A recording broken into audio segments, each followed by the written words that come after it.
It's been 6 months since my parents-in-law started freeloading in our house. We were told it would be temporary, but they show no signs of leaving. Instead, they don't work and keep asking for money. Our savings keep dwindling. Yet, my husband Tony doesn't seem to want to ask them to leave. Every time I look up, I see father-in-law and mother-in-law smirking at me. I'm at my wit's end. If they think they can mock me like this, they've got another thing coming. My name's Anna, 35 years old. Been married to Tony for 5 years. We met at our favorite bar and got married after dating for 18 months. We've had our ups and downs, but life's been mostly good.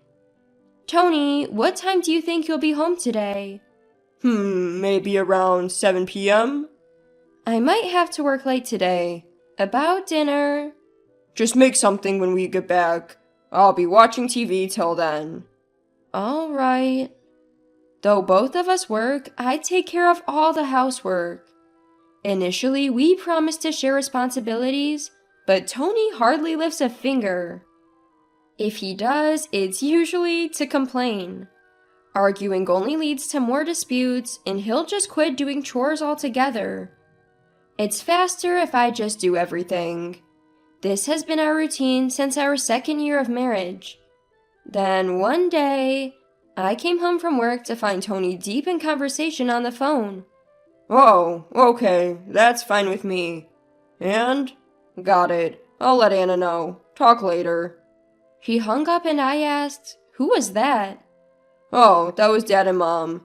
Apparently, they've got a leak in their house. A leak? Especially during this rainy season? Yeah, and they want to stay with us for a while. Stay with us? Wait, you mean move in with us? Well, we do have the extra room. It's not a big deal. Are you kidding me?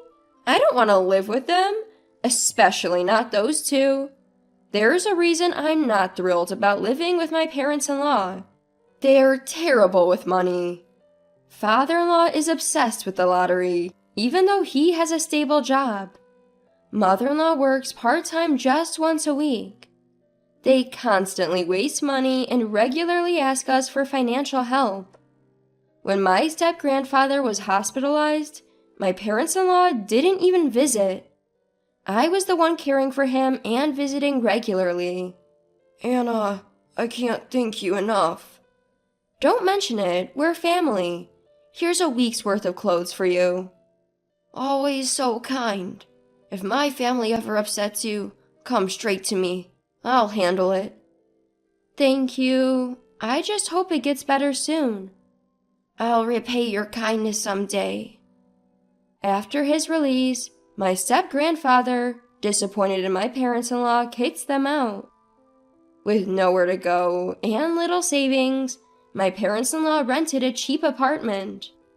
So when Tony says parents' house, he's referring to the apartment my parents-in-law had moved into. Their behavior is so troubling that even their own parent disapproves. It's no wonder I'm worried about living with them. I'm sorry, but living with them all of a sudden, I can't. I told Tony straight up. What? Why? They're in trouble. I get that, but remember when they asked us for money for living expenses? If they live with us, they'll rely on us even more. Don't worry, I'll talk to them about it. Talk to them? What will you say? They each handle their own expenses. That should work, right? But... So what? You want them to stay in a leaky house? That's not what I meant. Tony gave me a hard look, making me feel guilty. I don't want to be cold to my parents-in-law, but because of our past, I'm worried about living together. That said, I can't just leave them in the lurch. Reluctantly, I agreed to Tony's proposal. Okay, just until the leak's fixed, right? Yeah, I guess so. So it's temporary, right? That's what I said. They're struggling. They'll come over tomorrow. Got it. But make sure you talk to them about the living expenses, okay? Rolling his eyes, Tony replied, Yeah. What's with that attitude? After all the concessions I made, this is how he acts? All I can hope for now is that the repairs finish quickly. The next morning, while it was still early, the doorbell rang. I went to the entrance, and there were my parents-in-law. Hi, Anna. Good morning. Anna, it's been a while. Let's head on in. Father-in-law? Mother-in-law? I thought you were coming tonight. Well, we were gonna buy some lottery tickets first, but we spent all our money yesterday, haha. I had planned to go to the salon with the winnings, but now we're in this mess, aren't we? I can't even. There's so much wrong here. If they spent all their money, just how much did they blow on lottery tickets? Can they really handle their own expenses? From day one, my anxiety was at its peak. Then, as expected, my worries came true. 2 weeks in, I opened the fridge to find all the eggs, bacon, veggies, and even the bread gone. Wait, why? They were all here last night. Mother-in-law, coming down from upstairs, groggily asked, Morning, Anna. Is breakfast ready? No, because all the food from the fridge is missing. Did you? The fridge? The eggs, the bacon, the bread? I was saving them for breakfast. Mother-in-law's face lit up. Oh, we had that as a midnight snack. You ate everything for a midnight snack? We were hungry. Me, husband, and Tony. We just cooked up what we found. Without asking me? It's not a big deal. We're family. Anyway, I'm hungry now. I've told you, because you guys ate everything, there's nothing left for breakfast. So it's our fault. Maybe if you stocked up properly. What? Just get something for breakfast now. I was boiling with anger at mother-in-law's selfish remarks. It's absurd to think of shopping for breakfast ingredients for them when I'm about to head to work. Quickly getting dressed, I left for the office without a word. Then I received furious text messages from both Tony and mother-in-law. Where are you? Husband and Tony are up. Hey, Anna, where did you go? My parents are hungry. You didn't go to work, did you? What about our breakfast? Anna, don't ignore Mom's messages. That's rude. My phone buzzed continuously with a stream of pointless messages. Of course, I didn't reply and ignored all of them. When I got home, Tony and my parents-in-law were there, arms crossed, visibly upset, waiting for me. Tony, with a furious expression, began to speak. Anna, what the hell? What? Not what. Dad and Mom were starving. Because you guys ate everything. Also, wasn't the deal that we'd all pitch in for living expenses? Yet, I'm paying for everything. Stop making a fuss every time. So uncouth. It's not a fuss. It's important. And the living expenses, that was your idea. Enough. I'll cover Dad and Mom's expenses. Just do the housework. Got it. After yelling at me, Tony stormed off to the living room. My parents-in-law just stood there, smirking at my expense. Why am I the one getting blamed for everything? This whole mess started because of them, not me. From that day on, their condescending attitudes towards me only grew. Holding back my bubbling anger, I somehow managed each day. One day, 6 months after living with my in-laws, I decided to check our joint bank account for the first time in a while, and was utterly shocked by what I saw. What? What's going on? Almost $20,000 is missing. Incredibly, the balance was significantly lower than the last time I checked. Not only were there direct withdrawals, but there were also traces of transactions from the debit card that Tony uses. I quickly confronted Tony. Tony, what's this all about? Why are you shouting? Calm down. What do you mean calm down? Look at this. Explain. I shoved the bank statement towards him. Oh, that? What's the big deal? The big deal? Look, where did $20,000 go? This is the company for your debit card, right? What did you spend it on? It wasn't me. I gave that debit card to Dad and Mom. What? The shocking truth made everything go dark before my eyes. Anxious to resolve this situation, I turned to Tony for answers.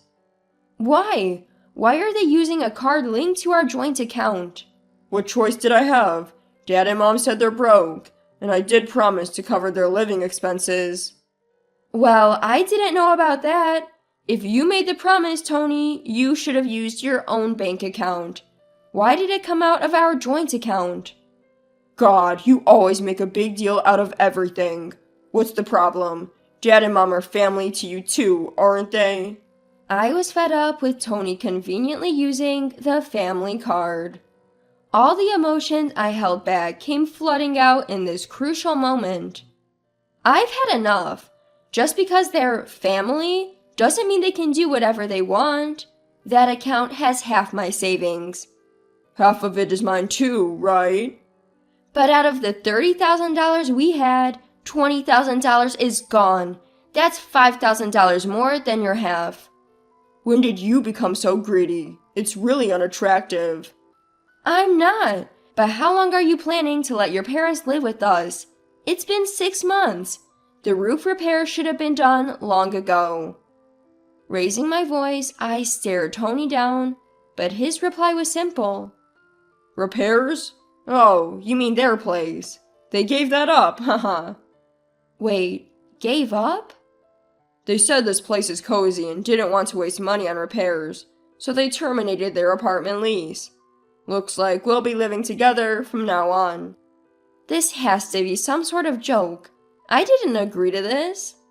Who cares what you think? They're family. You're just the daughter-in-law. Just sit down, be quiet, and obey. My body felt a rush of anger, unlike anything I'd ever experienced. Is that how they see it? That I'm the villain here? Well, if that's how they want to play it, I won't hold back. Not anymore. Determined to get revenge, I called a certain individual, asking him to come over. A few hours later, Tony's grandfather, actually his step-grandfather, arrived in response to my call. Seeing the step-grandfather, Tony and his parents were visibly shaken. Grandfather, why are you here? Cutting Tony off, the step-grandfather spoke up. What do you think you're doing? Anna told me everything. Grandfather, why are you here so suddenly? Anna told you. We didn't do anything. Shut up, Tony. How can you, her husband, not protect Anna from these idiots? Ah! You too. What kind of parents are you to act like this? At the sharp glare from the step-grandfather, Tony's parents trembled. Dad, you don't understand. There's a reason. No, father-in-law. Anna is just making things up. Just making things up? You've been spending Anna's savings without asking? Calm down, Dad. Our apartment had a leak, so we... That's right. We only planned to stay until the repairs were done, right? Anna says you left the apartment without telling her. Should I contact the realtor to confirm?